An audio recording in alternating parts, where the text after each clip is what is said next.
Saving religious freedom. I'm Brian Lilly with the Rebel.media. Is religious freedom something to be pushed aside at a whim or something we actually cherish? In Canada's Charter of Rights and Freedoms, freedom of conscience and religion is the first fundamental freedom listed. It's the first one the government promises to protect. But now activists are calling for that to be pushed aside in favor of something newer and definitely something that is much more fashionable right now: assisted suicide. I have no interest in rehashing the fight over assisted suicide. The courts have spoken, Parliament's moving forward. We're not going back.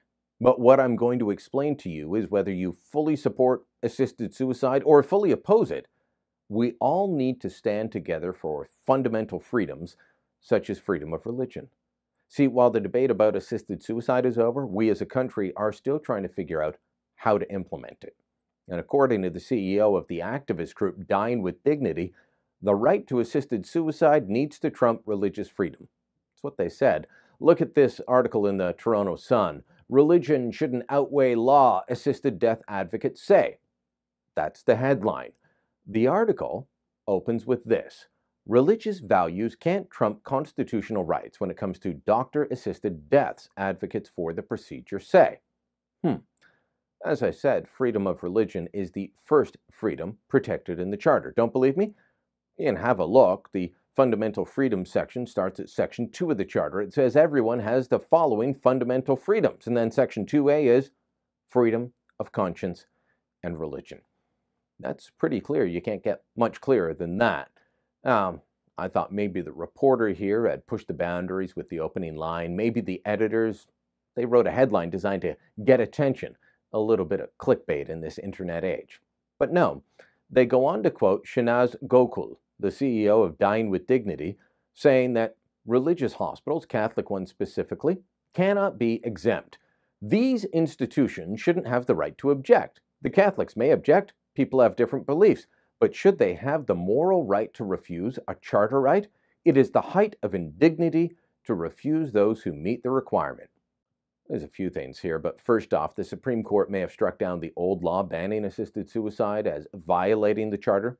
That's not the same thing as establishing a right to assisted suicide.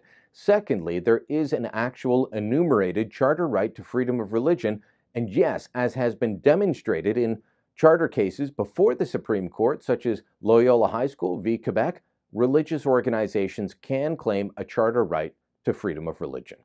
In this case, a Catholic high school challenged an order that they had to teach all religion from a neutral perspective by arguing that doing so would infringe the school's freedom of religion.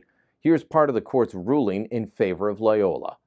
Freedom of religion means that no one can be forced to adhere to or refrain from a particular set of religious beliefs. This includes both the individual and collective aspects of religious belief.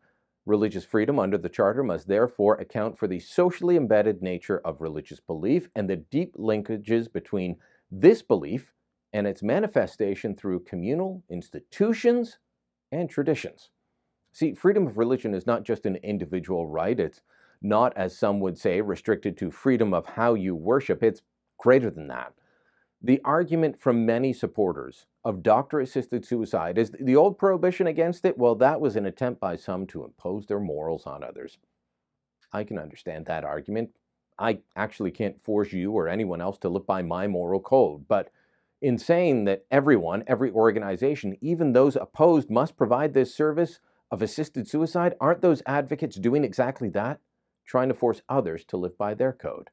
If you believe in fundamental freedoms, then you need to stand for religious liberty, which means even if you believe that assisted suicide is just A-OK, the greatest thing since sliced bread, then you need to be willing to say we cannot force people or organizations to do it.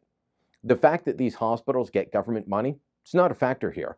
We have all but banned private hospitals in many ways. Religious hospitals, be they Catholic, Jewish, Presbyterian, Salvation Army, they're not actually owned by the provinces they reside in. The provinces pay them for services, the health services provided to all of us.